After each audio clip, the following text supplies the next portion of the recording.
Hey there, and welcome. We're about to dive into a skill that's kind of like a superpower for your brain. It's called critical thinking, and it's really all about spotting the cracks in the arguments, ideas, and so-called facts that are thrown at us every single day. So, you ready? Let's jump in. All right, let's start with something we've all done.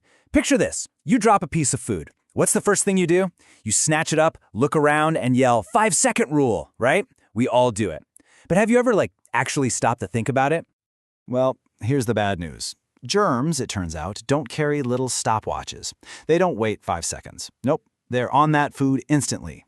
So why do we believe the rule? Well, because it's an easy, comforting answer, right? And that is exactly where critical thinking comes in. It's the tool that helps us question the stuff we just accept. Which brings us perfectly to our first section, spotting those cracks in the facts. These are those little gaps in logic, those weak spots in an argument that are literally all around us if you just know what you're looking for. Okay, let's break this down to the absolute basics. On one side, you've got a fact. Watermelons are mostly water. You can prove that, right? You can test it. On the other side, you have an opinion. Pineapple doesn't belong on pizza.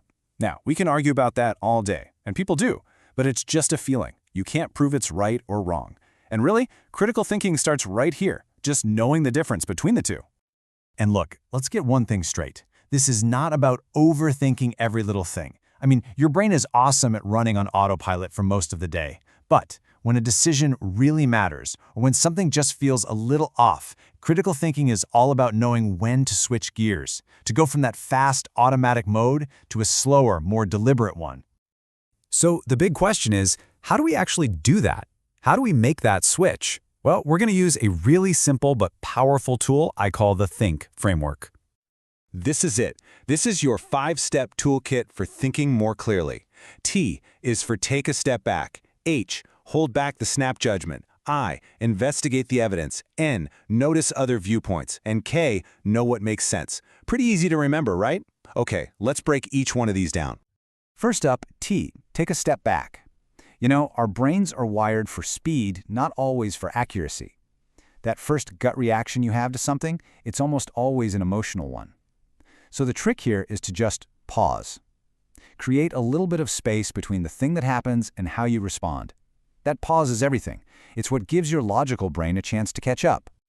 Okay, let's put this into practice. You're scrolling online and you see a post with a really shocking photo. The comments are just blowing up. Everyone's freaking out. What's your very next move? Are you going to be A and share it instantly? Or are you going to be B and just pause and ask yourself, hang on a second, is this even real? See? That tiny little pause, that's taking a step back. It makes all the difference. All right, next up, H, hold back that snap judgment. Our brains are, frankly, a little lazy. They love taking shortcuts to save energy, and that means jumping to the easiest conclusion. The problem is, those conclusions are often based on, half the story. And once your brain latches onto an answer, it really doesn't want to let go, even when it's totally wrong. And that leads us perfectly into I, investigate the evidence. This is where you get to put on your detective hat. Now, you don't have to become a full-on investigator for every single thing. But for the claims that really matter, you've got to ask, what is this idea actually built on? Is there a solid foundation of proof under it, or is it just sitting on top of someone's really strong opinion? Then we have N, which is all about noticing other viewpoints. Think about it like this. Your perspective is like a pair of glasses you wear every day. It doesn't show you the whole world. It just shows you your version of it, and that's fine. But to really understand what's going on, you have to be willing to at least imagine what the world looks like through someone else's glasses. That's how you start to see the whole picture. And finally, we get to K, know what makes sense. This is the grand finale. This is where you pull it all together. You've taken a step back, you've held back that snap judgment, you've looked at the evidence, you've considered other views. Now, you weigh all of it and you decide. You pick the conclusion that is the most reasonable, the one that's best supported by everything you've learned. Okay, so now we have our Think framework. That's our game plan. Now let's talk about the opposition. Let's talk about the common mental traps that are designed to trip us up, the shortcuts and the one-way streets that our brains just love to take. First, we have the mental shortcut, which is technically called a heuristic. Basically, it's when your brain swaps a hard question for an easy one. So the hard question is, what's the actual statistical risk of a shark attack? That requires math. Yuck. The easy question is, can I easily think of a shark attack? And you say, yeah, I saw that scary movie. So your brain uses that easy emotional memory to answer the hard question, even though statistically, you're way more likely to be injured by a falling coconut.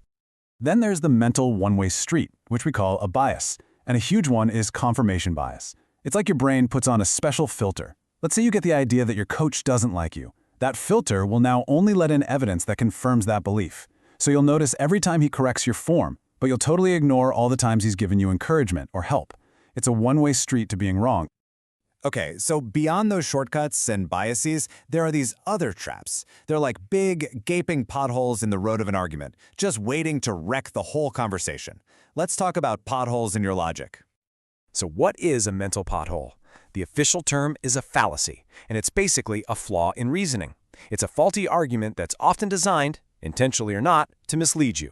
It's what makes a really weak argument sound convincing. And here is a classic example. This one's called the straw man fallacy. So you say something totally reasonable, like, hey, let's try that new VR place tonight instead of a movie. And the other person responds with, oh, so you're done with movies forever then? You just hate cinema now. See what they did? They didn't argue against your actual idea. They built up this ridiculous, flimsy version of it, a straw man, and then knocked that down instead. It's super common. And you should definitely watch out for a few others. There's hasty generalization. You know, where you have one bad meal at a place and declare, this entire restaurant is terrible. Then there's the either-or fallacy. That's when someone tries to make it seem like there are only two choices, usually two extremes, when in reality, there's a whole rainbow of options in between. All right, we've seen the traps, we've got the think framework. Let's bring it all home and talk about how you can turn all of this into your personal tools for thought. Really, here's the bottom line. Using the think framework gives you a serious edge. It's the thing that helps you switch from just reacting to everything to actually reflecting on what's happening. And when you can do that, you're no longer just seeing a tiny piece of the puzzle. You get to see the full picture. I want to leave you with this amazing quote from the philosopher Bertrand Russell. He said, "In all affairs, it's a healthy thing now and then to hang a question mark on the things you have long taken for granted." And that's really what this is all about. It's not about knowing all the answers. It's about being brave enough to ask the questions. So that's my challenge to you. What's one thing in your life, one idea, one belief, one 5-second rule that you've just taken for granted? What's something that really deserves a big question mark hanging over it today? Thanks so much for joining me for this explainer. And remember, keep thinking.